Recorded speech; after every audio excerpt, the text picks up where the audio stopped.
الحمد لله نحمده ونستعينه ونستغفره ونعوذ بالله من شرور أنفسنا وسيئات أعمالنا من يهده الله فلا مضل له ومن يضلله فلا هادي له وأشهد أن لا إله إلا الله وحده لا شريك له وأشهد أن محمدا عبده ورسوله. أعوذ بالله من الشيطان الرجيم. بسم الله الرحمن الرحيم. يا أيها الذين آمنوا اتقوا الله حق تقاته ولا تموتن إلا وأنتم مسلمون. يا أيها الذين آمنوا اتقوا الله وقولوا قولا سديدا يصلح لكم أعمالكم ويغفر لكم ذنوبكم ومن يطع الله ورسوله فقد فاز فوزا عظيما. يا أيها الناس اتقوا ربكم الذي خلقكم من نفس واحدة وخلق منها زوجها وبث منهما رجالا كثيرا ونساء واتقوا الله الذي تساءلون به والأرحام إن الله كان عليكم رقيبا. أعوذ بالله من الشيطان الرجيم. وقال النبي صلى الله عليه وسلم فإن خير الحديث كتاب الله وخير الهدي هدي محمد صلى الله عليه وسلم وشر الأمور محدثاتها وكل محدثة بدعة وكل بدعة ضلالة وكل ضلالة في النار. أما بعد أعوذ بالله من الشيطان الرجيم وبوجهه الكريم وسلطانه القديم من الشيطان الرجيم من همزه ونفخه ونفسه. بسم الله الرحمن الرحيم. إن المسلمين والمسلمات والمؤمنين والمؤمنات والقانتين والقانتات والصادقين والصادقات والصابرين والصابرات والخاشعين والخاشعات والمتصدقين والمتصدقات والصائمين والصائمات والحافظين فروجهم والحافظات والذاكرين الله كثيرا والذاكرات أعد الله لهم مغفرة وأجرا عظيما. أما بعد. مختصر سی حمد و ثنا کے بعد انسان کو ہمیشہ سے خواہش ہوتی ہے کہ وہ اپنا جیون ساتھی بہتر سے بہترین منتخب کرے. شریعت نے ایک آئیڈیالوجی پیش کی ہے کہ جیون ساتھی میں کیا معیار ہونا چاہیے اور کس قسم کی جوڑی اللہ سبحانہ و تعالی کے ہاں معزز ترین شمار کی جاتی ہے.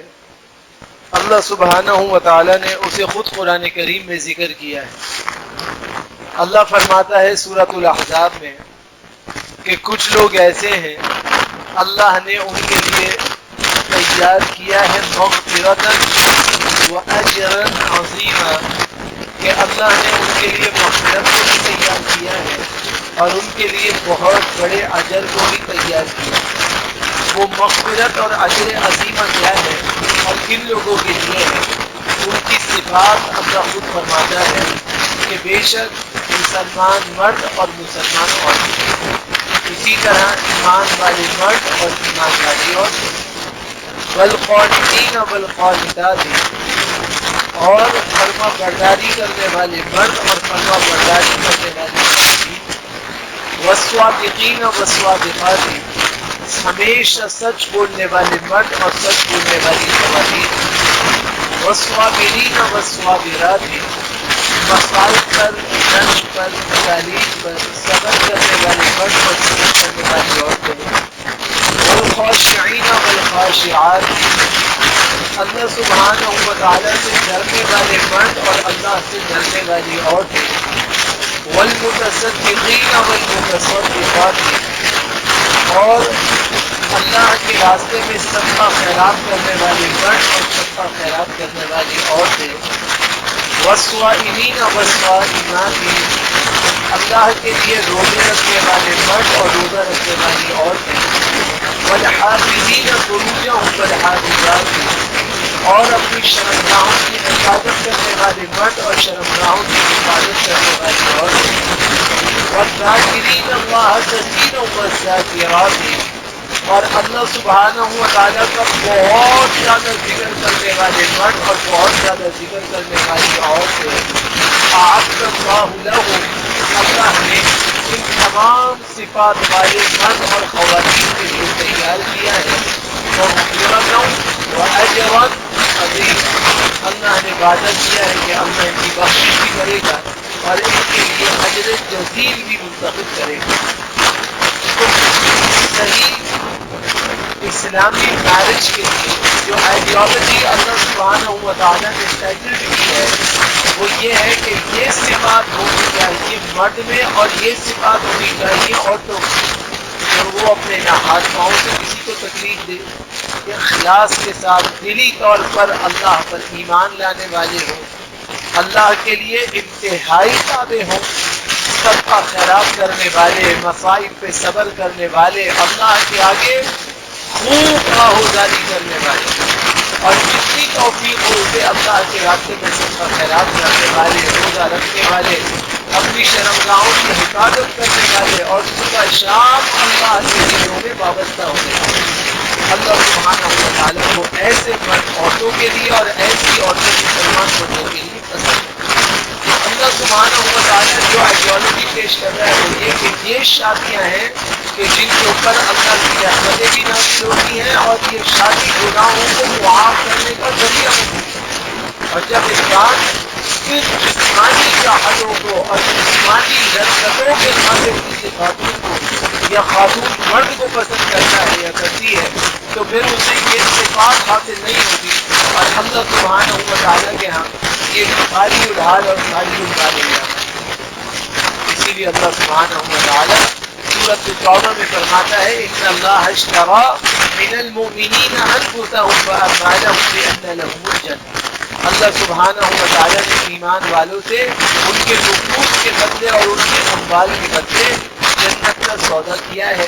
جب اللہ سبحانہ و تعالیٰ نے جنت کا سودا کر دیا ہے تو پھر یہ کیوں اللہ سبحانہ و تعالیٰ کی تابعداری کو قبول نہیں کرتے، اور یہ کیوں اللہ سبحانہ و تعالیٰ کی تعلیمات کو قبول نہیں کرتے؟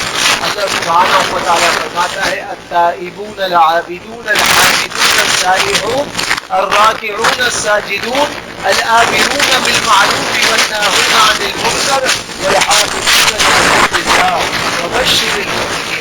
اللہ سبحانہ و تعالیٰ فرماتا ہے کہ یہ وہ لوگ ہیں جو ہر گناہ سے توبہ کرنے والے ہوتے ہیں، اللہ کی خالص عبادت کرنے والے ہوتے ہیں، اللہ سبحانہ و تعالیٰ کی صبح شام تسبیحات اور تعریفات کرنے والے ہوتے ہیں، خوشی ہو، غمی ہو، تنگی ہو، آسوداری ہو، یہ ہر حال میں اللہ کا شکریہ ادا کرنے والے ہوتے ہیں، روزہ رکھنے والے، رکوع کرنے والے، سجدہ کرنے والے، ہر اچھی بات کا حکم دینے والے اور ہر برائی سے روکنے والے ہوتے ہیں، اور اللہ نے جن حدود کو مقید کیا ہے یہ ان کی پاسداری کرنے والے ہوتے ہیں۔ اور اے نبی ایسے لوگوں کو جنت اور اللہ سبحانہ و تعالیٰ کی خوشنودی کی خوشخبری سنائیے کہ اللہ سبحانہ و تعالیٰ ایسے لوگوں سے راضی ہے۔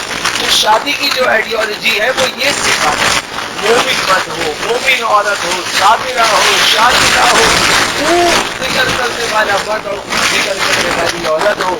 ہمارے ہاں جو آئیڈیالوجی چینج ہو گئی ہے اس کی وجہ سے نوعیت کیا ہے کہ انسان جسم کا خواہش پرست بن گیا ہے، اس کو شادی اپنی خانہ آبادی کے لیے نہیں چاہیے، اسے شادی اپنی جسمانی تلذذ کے لیے چاہیے۔ اسی لیے جو شادی کا مقصود تھا کہ انسان انتہائی پاک دامن بنے اور انسان انتہائی تقوی دار بنے، نہ وہ پاک دامن رہا اور نہ وہ تقوی دار رہا، جبکہ شادیاں موجود ہیں، اہلیہ موجود ہے۔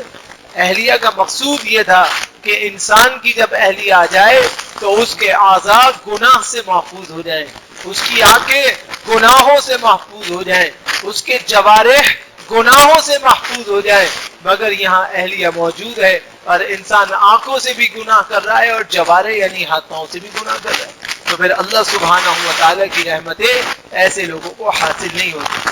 اللہ سبحانہ و تعالیٰ اسی لیے فرماتا ہے سورہ فرقان میں وَعِبَادُ الرَّحْمَنِ الَّذِينَ يَمْشُونَ عَلَى الْأَرْضِ، یہ اللہ کے نیک بندے، یہ اللہ کے پیارے بندے، یہ جب زمین پہ چلتے ہیں تو انتہائی عاجزی اور انکساری کے ساتھ چلتے ہیں۔ ایمان والے کی شان کیا ہوتی ہے کہ وہ اپنے آپ کو معاشرتی زندگی میں بھی ایمان کی کسوٹی پر پرکھتا ہے۔ آج عورت ہو یا مرد ہو اس طرح چل رہی ہے کہ اس کے بدن کا ہر حصہ ظاہر ہو رہا ہے اور جو چیزیں چھپانے کی ہیں وہ بھی اظہار ہو رہی ہے۔ یہ اللہ سبحانہ و تعالیٰ کے ہاں پسندیدہ عمل نہیں، اللہ سبحانہ و تعالیٰ کی ناراضگی کا عمل ہے۔ جب اللہ سبحانہ و تعالیٰ کی رضا ہی حاصل نہیں ہوگی تو پھر اس شادی میں برکت اور خیر کیسے حاصل ہوگی جس میں اللہ سبحانہ و تعالیٰ نے انتہائی عافیت اور رحمت کے ذریعے کہنے والے کہتے ہیں کہ دل کا پردہ ہوتا ہے، نگاہوں کا پردہ ہوتا ہے، کوئی وجود کا بھی پردہ ہوتا ہے، ہاں وجود کا پردہ ہوتا ہے، اس لیے کہ نگاہیں اور دل سب سے پہلے شیطان کے اوپر پردہ حاوی ہو جاتا ہے اور اس کے گناہ کی طرف مائل کرتا ہے۔ لہذا انسان کو جو سیکورٹی فراہم کی گئی ہے اس کے اندر یہ مقصد ہے کہ انسان کی باحیا اور باقیامت رہے اور اپنی خواتین کو بھی باحیا اور باقیامت بنا کے رہے۔ جب تک اس کے اوپر عمل نہیں کرے گا اللہ سبحانہ و تعالیٰ کے ہاں اس کے لیے اجر جزیل نہیں ہوگا۔ اسی لیے سورہ فرقان میں دوسری جگہ فرمایا وَمَن تَابَ وَعَمِلَ صَالِحًا فَإِنَّهُ يَتُوبُ إِلَى اللَّهِ مَتَابًا، جو شخص توبہ کرے گا، نیک اعمال کرے گا، وہی صحیح معنوں میں اللہ سبحانہ و تعالیٰ سے حقیقی توبہ کرنے والا ہے۔ شادی کا مقصود گناہوں کو چھوڑنا ہے، شادی کا مقصود حرام کاموں کو چھوڑنا ہے، شادی کا مقصود اللہ سبحانہ و تعالیٰ کی رضا اور اللہ کی عبادت میں داخل ہونا ہے۔ اگر انسان کو یہی سب کچھ حاصل نہیں ہو تو پھر انسان کو سمجھنا چاہیے کہ پاک دامن عورت کی پاک دامنی اس کو کبھی فائدہ نہیں دے سکتی۔ کیوں نہیں دے سکتی؟ سورہ نور اللہ سبحانہ و تعالیٰ فرماتا ہے الخبیثات للخبیثین والخبیثون للخبیثات والطیبات للطیبین والطیبون للطیبات اولئک مبرؤون مما یقولون لهم مغفرۃ ورزق کریم۔ ناپاک اور غلیظ اور پلید عورتیں ناپاک مردوں کے لیے اللہ نے بنائی ہے اور ناپاک مرد ناپاک عورتوں کے لیے اللہ نے تجویز کر دیے ہیں، اور پاک عورتیں پاک مردوں کے لیے اللہ نے رکھی ہیں اور پاک مرد اللہ نے پاک عورتوں کے لیے رکھے ہیں۔ یہ پاک لوگ ان تہمتوں سے بری ہوتے ہیں جو ان کے متعلق کہی جاتی ہیں، اسی لیے تو اللہ نے آخرت میں ان کے لیے مغفرت اور عزت والی درازی روزی کا وعدہ کر دیا ہے جو اللہ سبحانہ و تعالیٰ کے ہاں نہیں عطا ہوئی۔ آپ دیکھیے کیا آپ کے اندر یہ تمام صفات ہیں جو اللہ سبحانہ و تعالیٰ چاہتا ہے اور جو اللہ سبحانہ و تعالیٰ نے بیان کیا ہے، تو اگر یہ صفات ہیں تو پاک دامن عورت آپ کا حق ہے، اور اگر یہ صفات نہیں ہے تو ان صفات کو پیدا کرنے کی ضرورت ہے تاکہ پاک دامن منزہ مقررہ نیک صالحہ عورت آپ کو مل جائے۔ آج ہر انسان اس بات کا خواہاں ہے کہ میری اہلیہ دنیا میں حور کی مانند ہو، انتہائی نیکوکار اور پرہیزگار ہو، مگر میں خود نہ نیکی کروں نہ پرہیزگاری اختیار کروں۔ پھر اہلیہ کیسے نیکوکار ملے گی؟ جیسا انسان ہوگا ویسا اس کا جوڑا اللہ سبحانہ و تعالیٰ نے منتخب کیا ہے۔ اگر پاک باز نیک صالح متقیہ عورت مطلوب ہے تو اس کے لیے خود پاک باز بننے کی ضرورت ہے، خود متقی بننے کی ضرورت ہے، خود صالح بننے کی ضرورت ہے، خود اپنے آپ کو شریعت کے سانچے میں ڈھالنے کی ضرورت ہے۔ جب انسان خود شریعت کے سانچے میں اپنے آپ کو ڈالتا ہے تو اللہ سبحانہ و تعالیٰ کیا خوشخبری دیتا ہے؟ وَادْخُلِي فِي عِبَادِي وَادْخُلِي جَنَّتِي، اے میرے پسندیدہ بندوں میں آپ شامل ہو جائیے اور میری وسیع ترین جنتوں کے آپ اہل بن جائیے۔ اللہ سبحانہ و تعالیٰ ان وسیع ترین نعمتوں والی جنتوں میں داخل کر دیں گے۔ اسی لیے سورہ زخرف میں اللہ فرماتا ہے الذین آمنوا بآیاتنا وکانوا مسلمین ادخلوا الجنہ انتم وازواجکم۔ اللہ سبحانہ و تعالیٰ فرماتا ہے جو لوگ دنیا میں ہماری آیتوں پر ایمان لائے، ہمارے فرما بردار بنے رہے، تم اور تمہاری بیویاں، اللہ کہے گا تم سب جنت میں داخل ہو جائے۔ اور اللہ سبحانہ و تعالیٰ وہاں پر تمہارے لیے بہترین مہمان نوازی عطا فرمائے گا۔ اب ہر کوئی چاہتا ہے کہ میں پاک دامن رہوں یا نہ رہوں، میرے گھر والے پاک دامن رہیں، یہ سوچ غلط ہے۔ اگر آپ گھر میں امن پیدا کرنا چاہتے ہیں، اگر آپ تقویٰ چاہتے ہیں، اگر آپ چاہتے ہیں کہ آپ کے گھر کا ماحول اسلامی ہو جائے، اگر آپ چاہتے ہیں آپ کے گھر میں شانتی ہو جائے، اگر آپ چاہتے ہیں کہ آپ کے گھر میں ہر قسم کی شیطانیت اور غلاظتوں کے گھر سے نجات ہو جائے، تو اس کے لیے آپ کو خود اطاعت گزار کرنے کی ضرورت ہے، خود ذاکرین اللہ کثیرہ بننے کی ضرورت ہے، خود اپنے آپ کو بہتر سے بہترین کرنے کی ضرورت ہے۔ ہر 2 منٹ میں ہر مرد کی خواہش یہ ہے کہ میں دوسری شادی کروں، جس کا حکم تو میں آپ کو تھوڑی دیر بعد بتاتا ہوں۔ اور بلند مسئلہ یہ ہے کہ جو پہلی شادی کا حکم ہے اور جو شرائط ہیں وہ بھی سب میں محفوظ پائی جاتی ہیں، اور دوسری اور تیسری کے چکر میں لگے رہتے ہیں۔ آپ ایک کی جگہ 4 شادی، شریعت نے پوری اجازت دی ہے، مگر جو صفات ہیں، نوعیات ہیں، کوالٹیز ہیں آپ کے اندر وہ تو پائی جائیں۔ اس کی ایک مثال لے لیجیے، آپ چاہتے ہیں کہ میں ایک دکان کھولوں، اس کے بعد چاہتے ہیں دوسری تیسری چوتھی دکان کھولوں، بالکل دکانیں کھولیے، لیکن جو دکان کے ٹائم لمیٹیشنز ہیں، ٹائم سلاٹس ہیں، اس کو تو آپ نے مینٹین کرنا ہے۔ دکان کا ٹائم دن میں کھلنے کا ہے، پوری مارکیٹ کے بند ہونے کے بعد آپ دکان کھول کے بیٹھ جائیں کہ میں تو اس وقت کھولوں گا، پھر آپ یہ شکایت کریں کہ میری دکان میں تو گاہک ہی نہیں آتا، تو اس میں گاہک کا قصور نہیں ہے، اس میں قصور ہمارا ہے، ان ٹائم سلاٹس کا ہے جو ہم نے اپنے لیے منتخب کر دیے ہیں۔ بیائی یہی نوعیت ہے کہ ہمارے گھر میں جو چین نہیں ہے، جو امن اور راحتیں نہیں ہیں، جو سکون نہیں ہے، جو اسلامی ماحول کا دعویٰ ہونے کے باوجود نہ ہم اسلامی ہیں نہ ہمارے گھر والے اسلامی ہیں، اس کی بنیادی وجہ شیطان نہیں، کوئی اور نہیں، ہم سب خود ہیں کہ ہم نے وہ اسلامی کرائیٹیریا مینٹین کرنے کے بجائے اپنے آپ کو کسی اور ڈائیورشن میں ڈائیورٹ کر دیا ہے کہ ہم اس کی طرف آنے کے واسطے تیار ہیں۔ آپ اپنے گھر والوں پہ سختی کرتے ہیں نماز پڑھو، آپ فجر کی نماز پڑھتے ہیں۔ آپ اپنے بچوں کو کہتے ہیں سچ بولو، آپ خود سچ بولتے ہیں۔ آپ اپنے بچوں کو کہتے ہیں کہ اسموکنگ اسکلز سے دور رہو، کیا آپ خود مختلف قسم کے نشہ آور اشیاء سے اپنے آپ کو بچاتے ہیں؟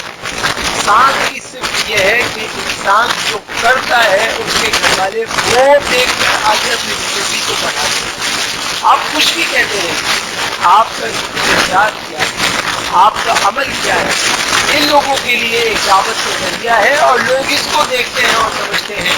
آپ جتنی بھی اپنی زبان سے بڑی بڑی باتیں کریں، اگر آپ کا عمل اس کے برخلاف ہے تو آپ کے گھر میں کبھی جائیں گے۔ لہٰذا اس بات کو سمجھیے، اپنے اندر تغیر اور تبدل پیدا فرمائیے۔ شادیاں کرنا کمال نہیں، شادیوں کو نبھانا کمال ہے۔ شادی پہ شادی کرنا کمال نہیں، پہلی شادی کو اچھے طریقے سے نبھا جانا اور اس پر سدھار رکھنا، یہ شریعت میں پسندیدہ عمل ہے کہ انسان کو اس بات کی مقتضا ہونا چاہیے کہ وہ خود کو گناہوں سے بچائے اور خود کو اپنے آپ کو اللہ سبحانہ و تعالیٰ کی تعلیمات کے موافق کرنے والا ہے۔ شیخ صالح العثیمین رحمہ اللہ سے سوال ہوا کہ زواج کسے کہتے ہیں، شادی کسے کہتے ہیں؟ فرمایا مرد اور عورت کے درمیان ایک ایسا معاہدہ جس کا مقصد نیک صالح خاندان کی پرورش ہو، اسے شادی ہے۔ شادی کا مقصود ہی ایمان ہے، شادی کا مقصود ہی نیکی ہے، شادی کا مقصود ہی اسلامی تعلیمات میں عمل ہے، لیکن جس کا آغاز غیر اسلامی طریقے میں ہو، پھر زندگی کا معیار غیر اسلامی ہو، پھر زندگی کا چال چلن غیر اسلامی ہو، تو اس کا نتیجہ اسلامی کیسے نکلے گا، اور پھر خود اسلام کے اندر کیسے مستقل مزاج رہیں گے، اس کا فیصلہ میں نے اور آپ نے کیا۔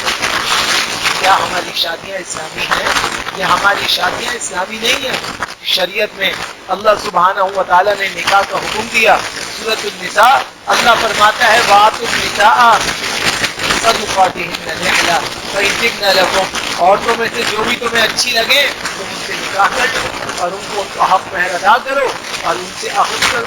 اب عقد کرنا تو شریعت نے مقرر کیا، لیکن اللہ سبحانہ و تعالیٰ نے اتنا کہا سورۃ الرعد کے اندر فرمایا وَلَقَدْ أَرْسَلْنَا رُسُلًا مِّن قَبْلِكَ وَجَعَلْنَا لَهُمْ أَزْوَاجًا وَذُرِّيَّةً، ہم نے آپ سے پہلے بھی بہت سے رسول بھیجے ہیں اور ہم نے سب کو اولاد والا اور بیوی بچوں والا بنایا ہے.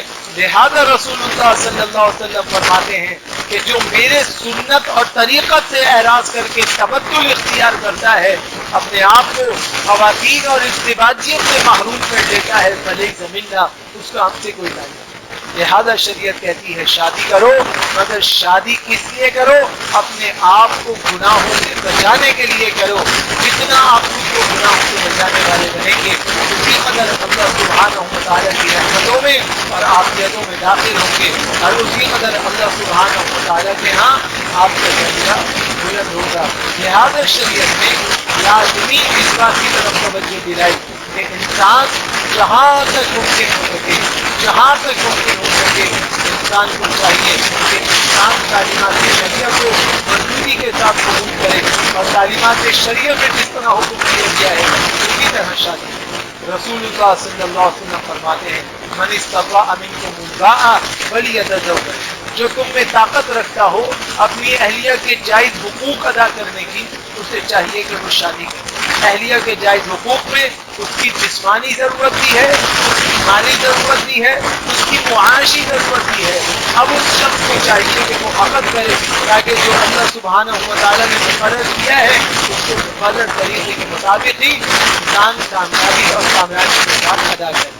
رسول اللہ صلی اللہ علیہ وسلم فرماتے ہیں، سنن ابی داؤد کی روایت ہے، من كانت له امرأتان ومال إلى أحدهما جاء يوم القيامة وشقه مائل. فرمایا جس شخص کی دو بیویاں ہوں یا دو سے زائد ہوں، وہ کسی ایک کی جانب مائل رہا، ایک کو تو خوب چاہ رہا ہے اور دوسرے کے حقوق میں تلفی کر رہا ہے، فرمایا قیامت کے دن اس حال میں آئے گا کہ اس کا ایک جانب مفلوج کر دیا جائے گا اور ثابت ادا کر دیا جائے گا کہ اس نے تقوی کے بجائے جسمانی تلذذ کو اختیار کرنے کے لیے شادی کی اور پھر بھی تو دوسری شادی کا جو رواج دماغ میں بیٹھ گیا ہے، عورتوں کو بار بار یہ دھمکی دینا کہ میں دوسری شادی کر لوں گا. بھائی تم دوسری کے 4 شادیاں کرو، لیکن اس کے بعد جو نتیجہ ہوگا وہ بھی تم بھگتنے کے لیے تیار ہو جاؤ.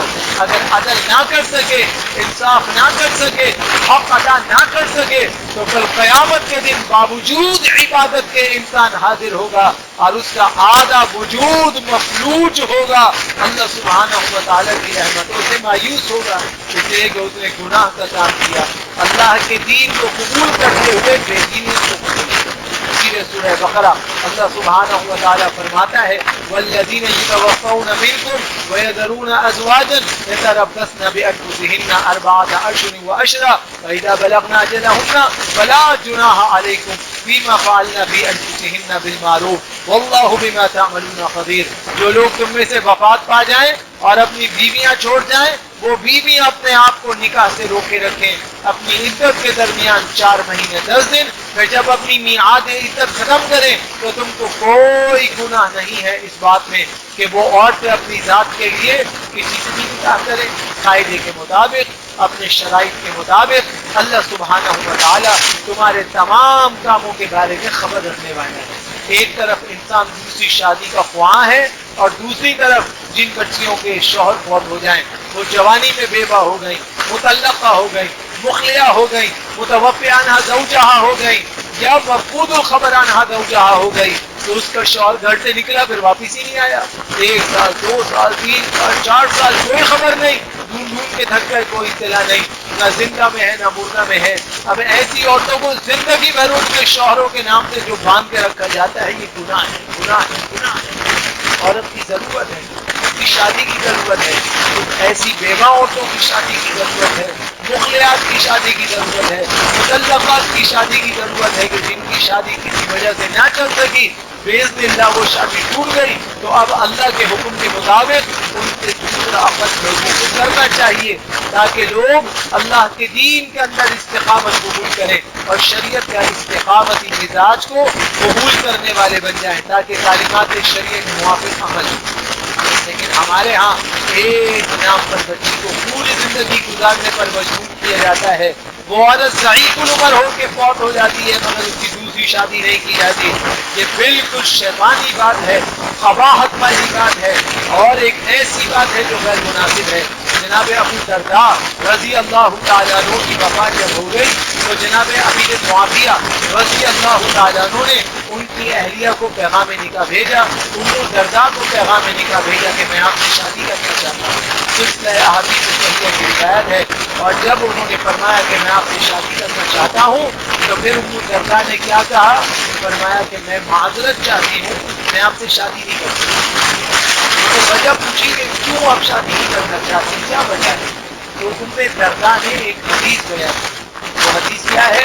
ام درداء کہنے لگی مجھے میرے شوہر ابو درداء نے اللہ کے نبی علیہ السلام سے ایک حدیث بیان کی ہے کہ عورت قیامت کے دن اپنے آخری خاوند کے ساتھ ہوگی، کہ اس کی جتنی بھی شادیاں ہو جائیں جو اس کا آخری خاوند ہوگا وہ اس کے ساتھ قیامت کے دن جمع کی جائے گی۔ اور میری محبت میرے شوہر ابو درداء سے اتنی ہے کہ میں ان پر کسی کو فوقیت نہیں دے سکتی، میں اس لیے آپ کے ساتھ شادی نہیں کرتی کیونکہ میں قیامت میں اپنے شوہر ابو درداء کے ساتھ ملنا چاہتی ہوں اور ان کی معیت اور ان کی رفاقت میں جمع ہونا چاہتی ہوں۔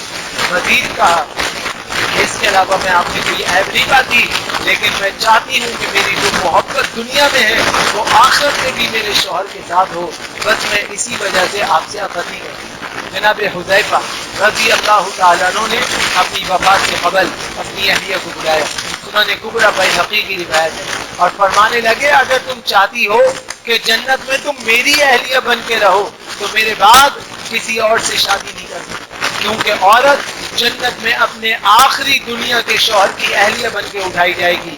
اس لیے اللہ نے اللہ کے نبی علیہ السلام کی ازواج پر پابندی لگا دی تھی کہ آپ کی وفات کے بعد وہ ازواج مطہرات کسی اور سے شادی نہیں کریں گی، کیونکہ وہ دنیا میں بھی رسول کی بیویاں ہیں اور جنت میں بھی انشاءاللہ رسول کی بیویاں ہوں گی اور مومنین کی مائیں ہوں گی۔ لہذا اگر تم جنت میں میرا ساتھ چاہتی ہو تو میری وفات کے بعد شادی نہیں کرنا، اور اگر تم شادی کرنا چاہو تو تمہیں اجازت ہے، جس طرح چاہے کرو۔ تو جناب حذیفہ رضی اللہ تعالیٰ عنہ نے جب اپنی اہلیہ کو یہ حدیث سنائی تو جناب حذیفہ کی اہلیہ کے پاس متعدد پیغام نکاح آتے تھے، اور وہ بھی یہ کہتی تھی کہ میں رسول اللہ کے صحابی حذیفہ پر کسی کو ترجیح نہیں دیتی۔ ان کی محبت کا تقاضا اپنے شوہر سے ایک محبت تو تھی، دوسری اصل محبت یہ تھی کہ میرا شوہر صحابی رسول ہے، میرا شوہر رسول اللہ صلی اللہ علیہ وسلم کا راز جان ہے، میرا شوہر اللہ کے نبی علیہ السلام کے ساتھی ہے، لہذا میں اتنا مقرب ساتھی دنیا میں بھی نہیں چھوڑ سکتی اور آخرت میں بھی نہیں چھوڑ سکتی۔ اس لیے وہ پیغام نکل جتنے آتے تھے ان سے معذرت میں دیا۔ مستدرک علی الصحیحین میں ام المؤمنین عائشہ صدیقہ رضی اللہ تعالیٰ عنہا ارشاد فرماتی ہیں کہ رسول اللہ صلی اللہ علیہ وسلم فرماتے تھے عائشہ تم دنیا میں بھی میری اہلیہ ہو، آخرت میں بھی میری اہلیہ ہو، تم سب کی سب دنیا میں بھی میری بیویاں ہو، آخرت میں بھی میری بیویاں ہو۔ لہذا عورتوں کا ایک بہت بڑا حق ہے اپنے خاوندوں پر، اور خاوندوں کا بہت بڑا حق ہے اپنی بیویوں پر۔ انسان کو چاہیے انسان اس حق کو پہچانے اور ہر صورت گناہوں سے اپنے آپ کو بچائے۔ دوسری تیسری شادی ضرور کرے مگر حقوق ادا کرے، ذمہ داریاں ادا کرے، شریعت کو بدنام نہ کرے، دین کے ساتھ کھلواڑ نہ کرے۔ پہلی کے بعد دوسری چھپ کے کر لی، دوسری کے بعد تیسری چھپ کے کر لی، تیسری کے بعد چوتھی چھپ کے کر لی، اب ہر ایک کے سامنے کہتا ہے کہ میں تو اس کا شوہر نہیں ہوں۔ یہ غلط بات ہے۔ جب حلال کام کیا تو حلال کام چھپا کے نہیں ہوتا، حلال کام علل اعلان ہوتا ہے۔ یہ کوئی گناہ کا کام نہیں تھا، گناہ کا کام ہوتا ہے جو چھپ کے کیا جائے۔ جو شادیاں چھپ کے کی جاتی ہیں اس میں کہیں نہ کہیں کوئی گناہ کا ایلیمنٹ ہوتا ہے۔ شریعت اسی لیے کہتی ہے کہ گناہ نہیں کرنا۔ جو طریقہ شریعت نے مقرر کیا ہے اس طریقے کے مطابق کرو تاکہ اللہ سبحانہ و تعالیٰ کی رحمتوں میں تم داخل ہو جاؤ۔ اللہ سے دعا کرتے ہیں اللہ سبحانہ و تعالیٰ ہمیں قرآن و سنت پر مضبوط عمل کرنے کی توفیق دے۔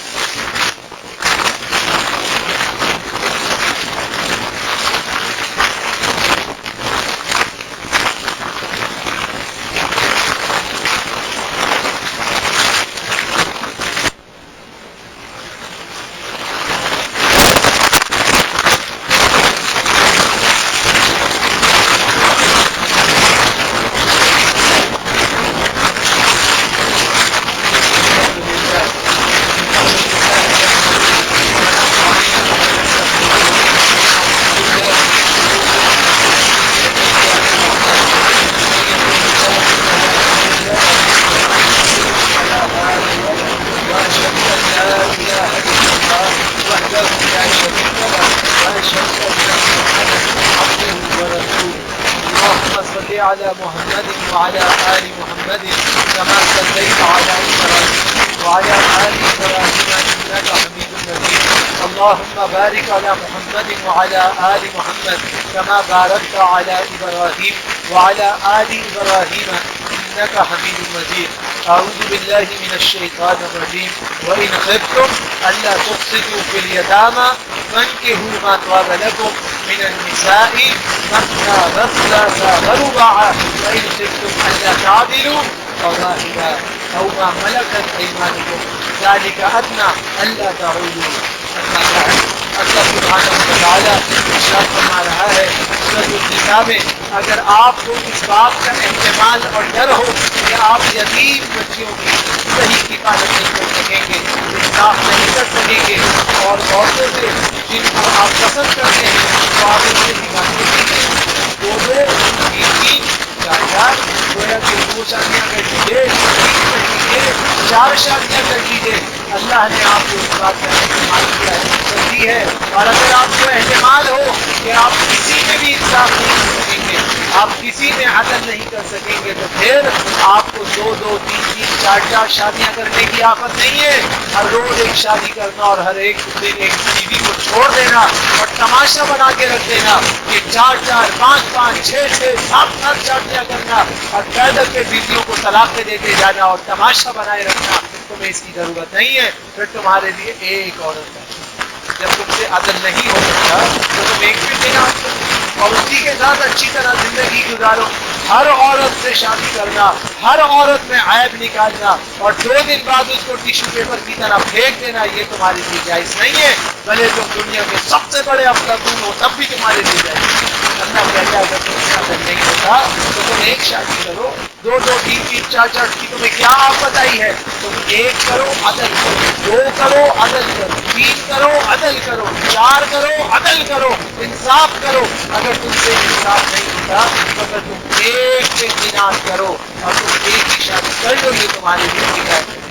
شعب الایمان امام بیہقی رحمہ اللہ ذکر کرتے ہیں من اصبح مطیعا للہ بوالدیہ اصبح له بابان مفتوحان من الجنہ وان كان واحدا فواحد ومن امسى عاصيا لله بوالديه اصبح له بابان مفتوحان من النار وإن كان واحدا فواحد. قال الرجل وإن ظلماه قال وإن ظلماه وإن ظلماه وإن ظلماه. فرمایا جو شخص اس حال میں صبح کرے کہ وہ اپنے والدین کا مطیع و فرمانبردار ہو تو اس کے لیے جنت کے دونوں دروازے کھول دیے جائیں. اگر والدین میں سے کوئی ایک حیات ہو اور وہ ان کا مطیع اور فرمانبردار ہو تو اس کے لیے صبح صبح جنت کا ایک دروازہ کھولا جاتا ہے. اور جو شخص اس حال میں صبح کرے کہ وہ اپنے ماں باپ کا انتہائی نافرمان ہو، اس کے لیے صبح کے وقت جہنم کے 2 دروازے کھول دیے جاتے ہیں. اور اگر والدین میں سے کسی ایک کا نافرمان تھا تو اس کے لیے صبح صبح جہنم کا ایک دروازہ کھول دیا جاتا ہے. ایک شخص نے سوال کیا اگر ماں باپ ظلم کرے تب بھی اس کے لیے جہنم کا دروازہ کھولا جائے گا، اگر ماں باپ ظلم کرے تب بھی کیا یہ ان کے ساتھ عدل کرے؟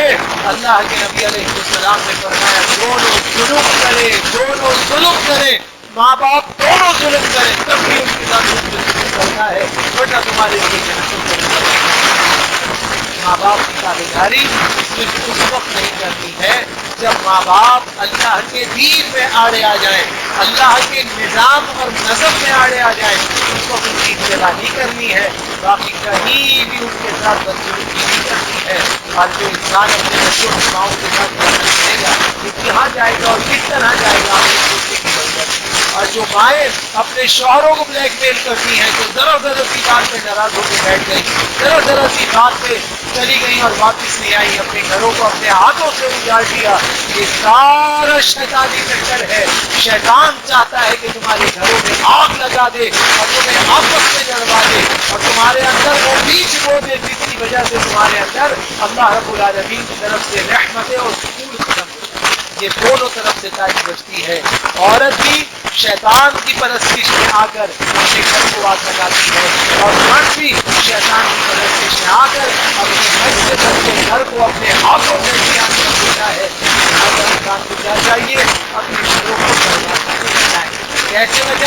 شریعت میں مضبوط عمل کریں. جب تک شریعت میں عمل نہیں کریں گے اللہ کی رحمتیں حاصل نہیں ہوں گی. ابو امامہ رضی اللہ تعالیٰ عنہ فرماتے تھے, سنن ابن ماجہ کی صحیح روایت, ان رجلا قال یا رسول اللہ ما حق الوالدین علی ولدہما قال ہما جنت و نار. ایک آدمی نے پوچھا, اللہ کے نبی یہ بتائیے کہ اولاد کا کیا ذمہ ہے اپنے والدین کے لیے, ماں باپ کا کیا حق ہے؟ کبھی ماں کہتی ہے تمہاری بیوی ایسی ہے, کبھی باپ کہتا ہے تمہاری بیوی ایسی ہے, کبھی وہ عورت کو کہتے ہیں تمہارا شوہر ایسا تمہارا شوہر ایسا. آخر ماں باپ کی خدمت کہاں کرنی ہے, کیسے کرنی ہے, ماں باپ کے کیا کیا حقوق ہیں؟ شریعت نے حکم دیا ہما جنتوں کا بنا, تمہارے ماں باپ تمہارے لیے جنت ہے اور تمہارے لیے جہنم ہے. اگر تم ان کو راضی رکھو گے تو جنت ہے, اور اگر ناراض کرو گے تو جہنم ہے. اس کا مطلب یہ نہیں ہے کہ ماں اپنی ذاتی ثوابیت پہ گھر کو آگ لگانا چاہے تو آپ کہیں میری ماں کہتی ہے مجھے اس کو چھوڑنا ہے. وجہ ہے شرعی ہونی چاہیے. اگر شرعی وجہ ہے, حق بات ہے, ماں کی اصطلاح ہے, ورنہ ماں کو سمجھانے کی ضرورت ہے. ہمارے ہاں سب سے بڑا یہ ہے کہ ہماری اوپر جس غلطی کا شکار ہے, ماں کے سامنے بیوی کی برائی اور بیوی کے سامنے ماں کی برائی. یہی تباہی کی بنیاد ہے. اس سے گھروں کی بنیادیں ہل جاتی ہیں اور انسان کے گھروں میں وہ فساد کھڑا ہوتا ہے کہ ساس بہو کی اور بہو ساس کے چہرے کی رمدار نہیں رہتی, ایک دوسرے کے جانی مالی دشمن بن جاتے ہیں. ہر چیز میں مخاصمت اور مخالفت شروع ہوتی ہے. اس کام سے اپنے آپ کو روکنا, اپنے آپ کو باہر نکالو, شیطان کی شیطانیت سے باہر نکلو. عورتوں میں عدل کرنا سیکھو, بیلنسنگ کرنا سیکھو. اپنی ماں پر بیوی کو ترجیح نہ دو اور بیوی پر ماں کو ترجیح نہ دو. دونوں کے اپنے اپنے حقوق اپنی اپنی جگہوں پہ اس طرح ادا کرو کہ جس مقصد کے لیے شادی کی گئی کہ جسمانی سکون اور روحانی سکون ملے, وہ دونوں ہی کسی جسمانی زندگی میں شامل ہو. اگر شامل نہیں ہے تو اس کو شامل کرنے کی ضرورت ہے. اپنے اندر تغیر پیدا کریں, اپنے اندر تبدیلی پیدا کریں. ابو بکرہ رضی اللہ تعالیٰ عنہ فرماتے ہیں, سنن ابی داؤد کی اور سنن ترمذی اور ابن ماجہ کی روایت ہے, کل ذنوب یغفر اللہ منہما ما شاء الا حقوق الوالدین فانہ یجعل لصاحبہ فی حیاتہ قبل الممات. شرک کے علاوہ تمام گناہ ایسے ہیں کہ اللہ انہیں جس کو چاہے گا جتنا چاہے گا بخشے گا, مگر ماں باپ کی نافرمانی کو نہیں بخشے گا. بلکہ اللہ تعالیٰ ماں باپ کی نافرمانی کرنے والے کو موت سے پہلے اس کی زندگی میں جلدی سزا دے گا اور وہ اس سزا کو بھگتے گا اگر اس نے ناحق کوئی کام کیا. تو ماں باپ کی فرما برداری بھی کرنی ہے, گھر والیوں کے حقوق بھی ادا کرنے ہیں اور اپنے آپ کو گناہوں سے بچانے کی عملی صورت کرنی ہے تاکہ اللہ سبحانہ و تعالیٰ کے ہاں رحمتیں اور عافیتیں حاصل ہو جائیں. سنن ترمذی میں جناب ابو ایوب انصاری رضی اللہ تعالیٰ عنہ کی حدیث ہے, اللہ کے نبی علیہ السلام نے فرمایا اربع من السنن المرسلین الحیاء والتعطر والسباق والنکاح. فرمایا رسولوں کی 4 سنتیں ہیں, جو آدمی یہ 4 کام کرے گا وہ انبیاء کے طریقت پہ ہوگا. نمبر 1 اپنی شرم و حیا کا خیال کرے. نمبر 2 خوشبوؤں کا استعمال کرے. نمبر 3 دانتوں کو انتہائی صاف رکھے. اور نمبر 4 پاک دامنی اختیار کرنے کے لیے نکاح کرے. جو آدمی یہ عمل کرے گا وہ سلسلہ انبیاء کی سنتوں پہ عمل کرنے والا ہے اور انبیاء کے طریقوں کو چلنے والا ہے. لہذا نکاح کا مقصد کیا ہے؟ انتہائی پاک دامنی اور پاکی حاصل کرنا اور روحانی اور جسمانی سکون حاصل کرنا. اس سکون کو حاصل کرنے کے لیے تعلیمات شریعہ نے جس طرح مقرر کیا اسی طرح اپنے آپ کو ڈھالیے تاکہ رہنمائی الہیہ حاصل ہو جائے. دوسری شادی کرنے کی فضیلت اور نقصان کیا ہے, اور شریعت نے دوسری شادی کو مباح قرار دیا ہے, فرض قرار دیا ہے, سنت قرار دیا ہے, یا اس سے علل اعلان منع کیا ہے؟ اس کی اصل بنیاد کیا ہے اور دین اس بارے میں کیا کہتا ہے؟ زندگی رہی اور اللہ کا حکم ہوا تو انشاءاللہ الرحمن اگلا جمعہ اس کے اوپر بات کریں گے اور ساتھ میں کچھ محرم الحرام کے مسائل پہ بات کریں گے. اللہ سے دعا کرتے ہیں اللہ سبحانہ و تعالی ہمیں حقیقی عدل پیدا کرنے کی توفیق عطا فرمائے.